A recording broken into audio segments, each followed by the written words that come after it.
Now, the average Canadian family has about 1.6 children. It's difficult to actually have 1.6 children. Some have more, some have less, because having 0.6 of a child is actually quite difficult. Our fertility rate is falling, has been for a long time. It's below replacement rates, which is why we've got to keep immigration levels so high or give up on things like government-run pensions or government-run health care. Without a population to support social programs, they will fall apart. But what about the idea of boosting the fertility of Canadian families? Is it a good idea? A new international study brought on by the likes of the University of the Andes in Peru, University of Catalonia in Spain, and University of Asia in the Philippines, among others, says that this is good for the economy. More babies equals good for the economy. Andrea Mrozek with the Institute for Marriage and Family joins us now. She was, well, her organization, one of the co-sponsors of this study. Andrea, I don't think people would be shocked to find out that your group says that families are good, but give us your pitch. What's the deal here? What's your study saying? Well, what countries like Canada, all developed countries actually, are facing is a situation where we have an aging population and a declining workforce at the same time. So we are looking at a situation where within the decade you'll have more people over the age of 65 than you have under the age of 15. And this presents some obvious problems. I know if you speak to people in business, they will speak of keeping a workforce as one of their main struggles. Finding good people to work for them is a struggle for people running businesses today. And so the idea here is that we need people. People are a resource if we want to have a strong economy. So that's in one sense what the report was discussing. You said we'll have more retirees than people under 15 shortly, and that brings to mind Greece. I think it was Ian Lee on a little while ago saying, the University of Carleton University economics professor, of course, who said in Greece it's something like 100 people retired for 42 workers. It becomes unsustainable because people can't afford to pay that much in tax. We're headed in that direction unless we ramp up immigration even more. But of course, new immigrants get here and they quickly adopt the Canadian ways, and they don't have large families, or our immigrants are getting older and they don't have children at all. I've asked Prime Minister Harper about this, about encouraging, is it time to encourage Canadians to have more kids? And he has flat out said no to this. So is this a dead-on-arrival report as far as policymakers are concerned? Well, this is not a report that needs to be directed at policymakers. There are plenty of suggestions in the report that refer to private businesses.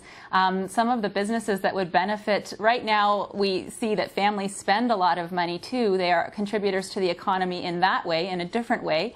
So there's room for private enterprise to get in there. They spend millions of dollars annually advertising. They might consider pitching in to the idea of marriages and strong families as being a way to contribute to their bottom line in the future. There's plenty for private sector to contribute in this regard. And there's also just soft things that the government can take on, public relations type campaigns that talk about the strength of families. We can look at trying to influence Hollywood, the types of movies we watch, the type of music we listen to, these sorts of things that are part of the culture right now that may or may not be particularly child-friendly. So the report is really broad in what it looks at. It looks at government, yes, lower taxes and making life easier for families with children, but it also looks at the private sector and the culture at large. Well, as I've often said, you've got to change culture. That's more important than changing politics. Does the report call for big social programs? I know that you often hear, put in a national daycare program, people will have more kids. I don't think the evidence backs that up. What does your study say? They're looking actually to support equality for all sorts of parents and people making different choices. And so if there's going to be support for families with young children, it's going to be in the form of money for parents so that, for example, mothers who are often the ones to stay home with kids can make better choices to choose what they want to do and how to spend that money. Sometimes the policies that are adopted really only help one segment. Oftentimes policies are often quite geared towards working women, and it's something that you need to look at to help support families of all different stripes. Well, I say one of the biggest things you could do is lower the tax base. Of course, you mentioned that families spend a lot of money, and that is good for the economy. That seems to be a major thrust of the report. But I get a sense, I've got 4 kids, we spend a lot of money on them, but I get the sense that most people think kids are more expensive than they actually are. I can't afford to have children. Is that part of what you're talking about as you say, change messages, change culture? You've got to get people to realize you don't have to have $1 million in the bank to have a baby. You don't need to be at the top of the corporate ladder to have a baby. That sort of thing?